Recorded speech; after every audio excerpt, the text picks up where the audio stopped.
What's up guys? Today March 11th, 7:30 p.m. KST, Mr. Goldriver surprised us with a live broadcast. I was doing my dailies and I saw the announcement, so I watched it after turning on the stream. It's not too focused towards to NA, but I wanted to cover very briefly what he talked about with my viewers.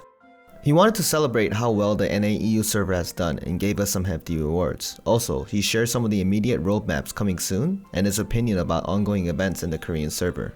Here are some of the big summaries I thought it was important. Elgaussian update. Director said he put a lot of passion into it. He shared some of the screenshot and it was really cool. He mentioned he wanted to focus on the story and he's excited to deliver what he wanted to do. So we'll receive a pre-quest first before going into the continent. The continent will require item level 1460 and it will have a major city. The new Abyss dungeon Kayangil will require 1475 on normal and hard is planning to have 3 tiers. He hasn't mentioned actual eye level for hard mode, but he has mentioned tier 3 requirement will be as high as Broshaza hard.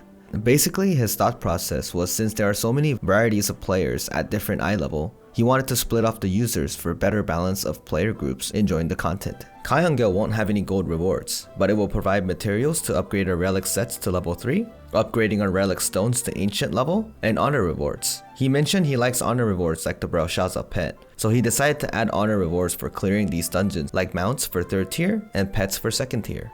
He also mentioned new Legion raid Akan is going to be 3 gates total, which has changed from 2. Kakul Seidan Hell mode is coming out in March in Korea. As for quality of life stuff, he said he was going to adjust stressful things to chaos dungeons and boss rushes. He mentioned due to this being a daily activity, he wants this to be as less stressful as possible. He also mentioned things like skill UI adjustments and better auto dismantlers. For raids, he said he will split off of Broshaza's gates. It used to be 1, 2, 3, 4, and 5, 6. He mentioned 24% of Korean users can go to Broshaza hard and 40% on Broshaza normal. He mentioned that new users are having stress problems having to learn too much, which is 2 gates worth of mechanics to get the rewards. He also briefly talked about class balancing. He mentioned April will be the realistic date for big balance patches to hit. Some of the ideas were, synergy will be edited on few classes that underperform, longer term works on unifying counters and make counters more satisfying for all classes. And as for overall class performance, he said he has kept an eye on performance data among all bosses and classes. He did mention some classes stand out and some underperform. What is important is he is consistently seeing these big data and making decisions based on them, and stressed out multiple times he will be careful with it.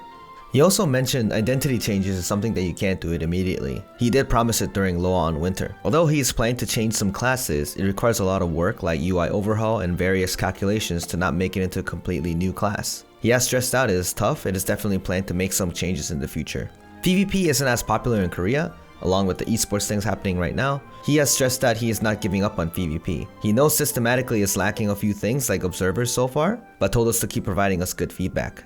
The new class Weather Specialist was teased to be released after summer. He said it's a really well made class. And lastly, something I got really happy about. Korean server got some hefty rewards for NAEU doing so well. He expected 200k CCU on launch and hoped to have 50 to 60k users staying in the game by the 3rd month. Since he said he was really thankful for the game to be successful, he gave us some gifts. Sorry for flexing in advance, but the 2 legendary select pack got myself my 2nd BIS for 30 support card set. We also got a mount, animal costume, and a crazy new Mokoko pet. We'll see this in action next weekly reset. This is exciting because I'm assuming these will also be provided in NAEU in the future as well. I wanted to share the fact that the developers have always been really kind to us, and they will do the same for you guys too.